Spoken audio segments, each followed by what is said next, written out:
Mes chers élèves, chers téléspectateurs, bonjour. Je suis très content de vous retrouver pour une autre leçon de français dans le cadre de la 5e période, séquence 1, la correspondance. Lors des séances précédentes, nous avions vu deux types de lettres. La lettre personnelle avec ses caractéristiques, sa structure. Nous avons vu aussi la lettre administrative, plus contraignante. Vous avez pu voir la façon de la présenter, la langue à utiliser, n'est-ce pas? La structure à observer, etc.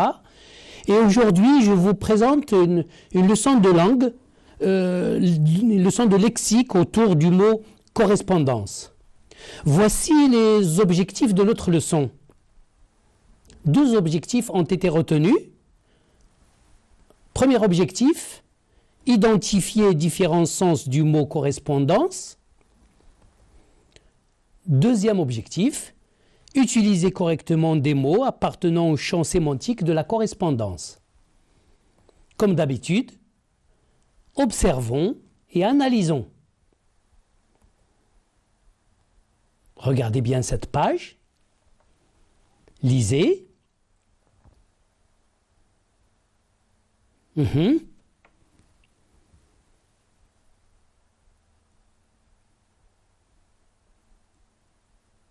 Bien.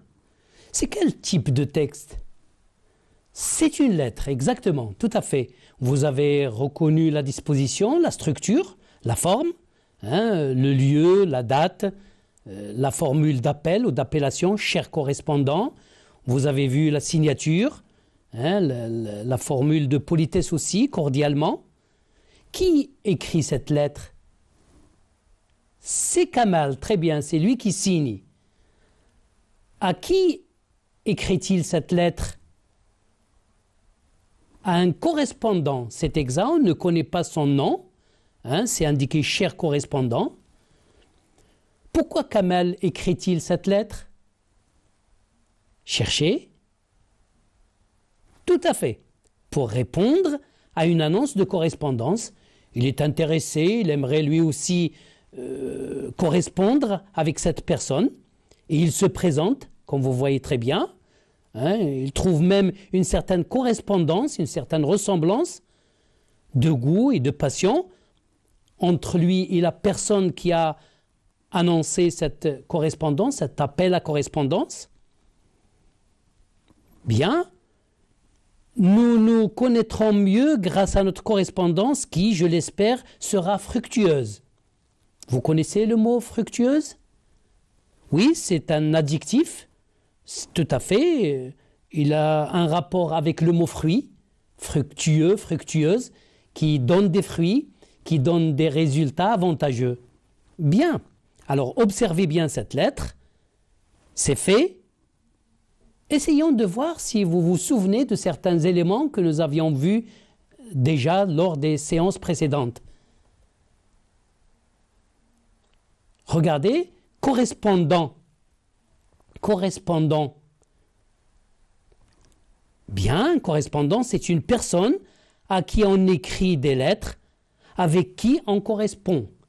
J'ai des correspondants à l'étranger, j'ai des correspondantes, si c'est féminin. Bien. Nous avons aussi un autre sens, personne employée par un journal, une agence de presse, pour envoyer des nouvelles d'un lieu éloigné. On dit aussi dans ce cas envoyé ou envoyé spécial. Vous savez, par exemple, un journal dont le siège est à Rabat ou à Casablanca a des correspondants dans de nombreuses villes pour lui envoyer des informations toutes fraîches. Le journaliste qui est tout près de la réalité envoie des informations au journal qu'il emploie. Bien. Nous avons le mot correspondance dans la lettre, annonce de correspondance, n'est-ce pas? Ça a le sens de un échange de lettres. Un échange de lettres. Et puis, rappelez-vous, Kamal qui trouve une certaine correspondance de goût, c'est un autre sens, ça veut dire une ressemblance ou une similitude. Je vous laisse observer, c'est bien. On continue. Regardez, reprenons la lettre. Cher correspondant, suite à votre annonce de correspondance parue dans le journal des jeunes, j'aimerais bien correspondre, c'est un mot de la même famille, avec vous. Je vois d'ailleurs qu'il y a une certaine correspondance, une certaine ressemblance, on vient de dire, entre nos goûts et nos passions. Je me présente, je m'appelle Kamal El Alami, j'ai 17 ans et je suis bachelier. C'est-à-dire, j'ai le diplôme du baccalauréat, je suis bachelier. Bachelier, c'est un garçon, bachelière, c'est une jeune fille. Nous nous connaîtrons mieux grâce à notre correspondance, notre échange de lettres, qui, je l'espère, sera fructueuse. Cordialement, Kamal. Continuons. Comme vous le voyez, le mot correspondance est un mot polysémique. Poly, c'est-à-dire plusieurs, sémique, sens. C'est un mot, comme beaucoup de mots de la langue française, qui ont plusieurs sens. C'est ce que nous allons essayer d'étudier à travers les éléments qui vont suivre tout de suite. Regardez. Pour faciliter la tâche, nous allons faire des entrées par domaine. Nous commençons par le domaine épistolaire, c'est-à-dire le domaine de la correspondance, le domaine des lettres. Regardez, correspondance dans ce sens-là, dans ce domaine, ça signifie relation par écrit entre deux personnes ou bien échange de lettres. Retenez très bien, nous aurons besoin de ces éléments pour les exercices qui vont venir. Bien, il ne suffit pas de connaître des mots. Encore faut-il être capable de les employer dans des expressions, dans un contexte, dans des situations de communication. Et regardez, on dit par exemple avoir ou entretenir une correspondance avec quelqu'un. Et oui, j'entretiens une correspondance avec des amis canadiens, avec des amis belges, avec des amis sénégalais, etc., etc. Avoir ou entretenir une correspondance avec quelqu'un.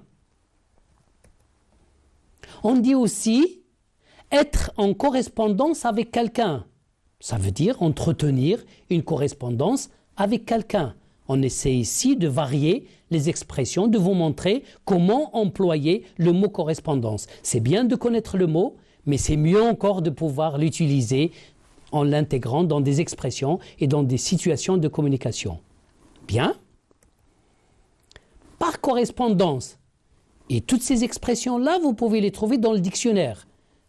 Par correspondance, c'est-à-dire par lettre. Alors, dans ce cas, on parle de cours par correspondance, d'enseignement par correspondance. N'est-ce pas? Suivre un enseignement par correspondance, cela se dit pour les personnes qui ne peuvent pas se déplacer et qui suivent les cours par correspondance, ce qu'on appelle le téléenseignement. On parle aussi de vote par correspondance, des personnes qui ne peuvent pas se déplacer dans leur propre pays. L'administration leur facilite la tâche, il leur permet de voter par correspondance. Voter par correspondance ou bien vote par correspondance. Bien. Nous passons à un autre domaine, le domaine scolaire. Regardez bien, le mot correspondance a un autre sens, a un sens particulier dans le domaine scolaire. C'est un cahier ou un carnet, comme vous voulez, de correspondance destiné aux parents d'un élève pour qu'ils prennent connaissance de ses notes et des appréciations des professeurs. Vous savez, à la fin de chaque semestre, les professeurs se réunissent en conseil et bien entendu, on passe en revue les résultats et les élèves et on indique, on inscrit les notes, n'est-ce pas? Et à côté des notes, les professeurs ajoutent des appréciations. Ils nous disent si l'élève travaille bien, on lui dit élément intéressant, élève soigneux, à encourager, etc. Ou bien, si ce n'est pas très bien, on dit doit mieux faire, etc., etc. Et les parents ont le droit de le savoir, et grâce justement à ce carnet de correspondance. Le mot correspondant, toujours dans le domaine scolaire. Alors, ce mot-là signifie personne qui veille sur un enfant ou un élève, pensionnaire, un interne on dit, dans un établissement scolaire, avoir un correspondant. L'administration vous demande aux élèves internes d'avoir un correspondant. C'est lui qui va veiller sur cet élève, c'est lui à qui on fait appel quand il y a des petits problèmes ou bien pour l'informer des résultats, quels qu'ils soient. Dans le domaine des transports, le mot correspondance signifie relation entre deux moyens de transport ou bien ce moyen même, le moyen de transport qui assure cette correspondance. Alors, on dit, voilà une expression, un autocar assure la correspondance à la gare. Je vous donne un exemple. Si je veux partir de Rabat à Goulmim, je peux prendre le train jusqu'à Marrakech et de Marrakech à Goulmim, il y a un autocar qui assure la correspondance. Comme il n'y a pas de chemin de fer, on prend l'autocar et c'est lui qui assure justement cette liaison, ce relais. Bien. Dans le domaine des relations personnelles, entre personnes, correspondance signifie ressemblance, similitude, rapprochement. Et alors entre deux personnes ou plusieurs personnes, on peut parler, on peut dire, on constate, on remarque une certaine correspondance d'idées, comme dans la lettre, rappelez-vous Kamal qui dit, d'ailleurs je trouve qu'il y a une correspondance entre nos goûts et nos passions, correspondance d'idées, correspondance de goût, correspondance de caractère, correspondance de vision, de vue ou de point de vue. Bien. Alors maintenant que nous avons vu un certain nombre de mots et d'expressions ayant un rapport avec le mot correspondance, nous allons faire des exercices, nous allons nous entraîner, nous allons dans diverses situations de communication essayer d'employer ces mots et ces expressions. Relier le mot correspondance, je vous demande de prendre un stylo et du papier. Allez, vous pouvez faire l'exercice ensemble, c'est bien, individuellement mais aussi en groupe, ensemble. Relier le mot correspondance dans chaque phrase de la colonne A au sens qui lui convient dans la colonne B. Observez le tableau suivant. Lisez.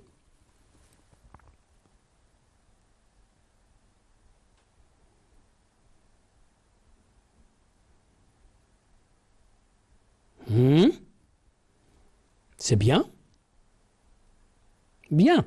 Les voyageurs se rendant à Fès sont priés d'attendre la correspondance. La secrétaire est chargée de la correspondance commerciale.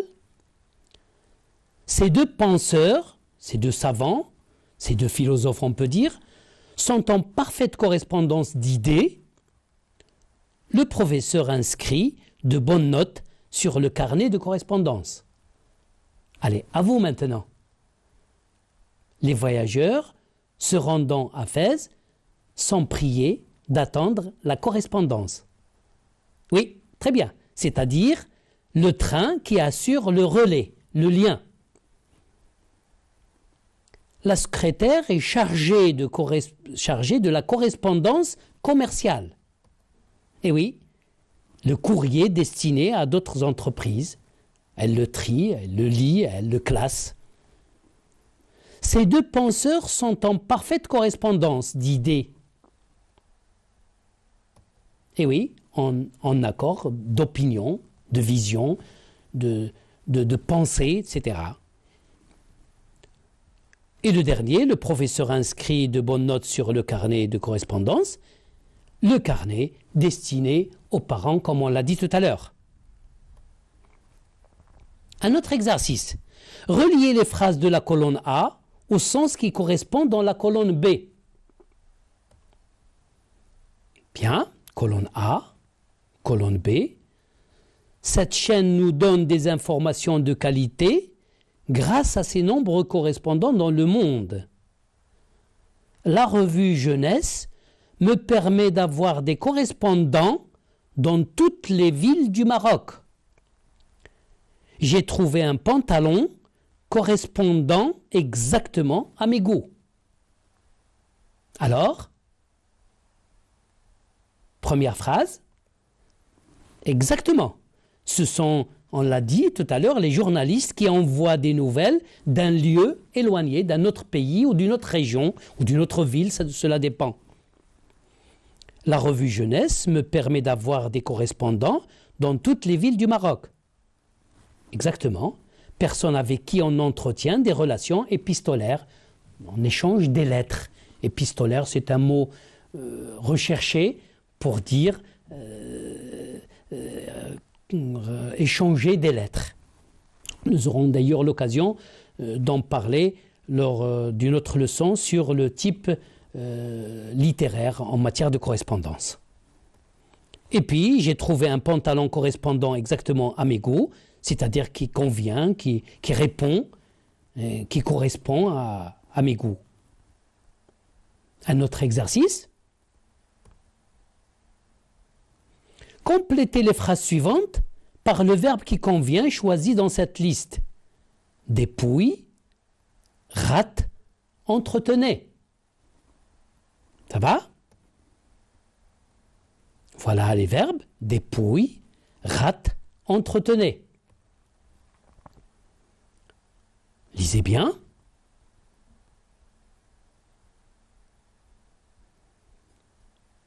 Madame de Sévigné, il me manque un verbe, une correspondance affectueuse avec sa fille. Chaque matin, la secrétaire de direction, la correspondance avant de la remettre au directeur. Si on la correspondance, on sera obligé d'attendre le train suivant. Alors, bien, Madame de Sévigné entretenait une correspondance affectueuse avec sa fille. Madame de Sévigné, c'est une femme de lettres française qui a vécu au XVIIe siècle. On lui doit une vaste correspondance destinée à ses amis, surtout à sa fille. Correspondance affectueuse, pleine d'affection, pleine d'amour, intéressant à lire. Chaque matin, la secrétaire de direction, oui, exactement, dépouille la correspondance avant de la remettre au directeur. C'est-à-dire, dépouiller, ça veut dire analyser, classer, pour en faciliter la lecture. Et la dernière phrase, bien évidemment, si on rate la correspondance, on sera obligé d'attendre le train suivant. Je vous laisse lire. C'est bien. Madame de Sévigné entretenait une correspondance affectueuse avec sa fille. Chaque matin, la secrétaire de direction dépouille la correspondance avant de la remettre au directeur. Si on rate les correspondances, la correspondance, on sera obligé d'attendre le train suivant. Très bien. Moi, je trouve que vous avez très bien travaillé. Je vous remercie et on se retrouvera pour une autre leçon. Au revoir et à la prochaine.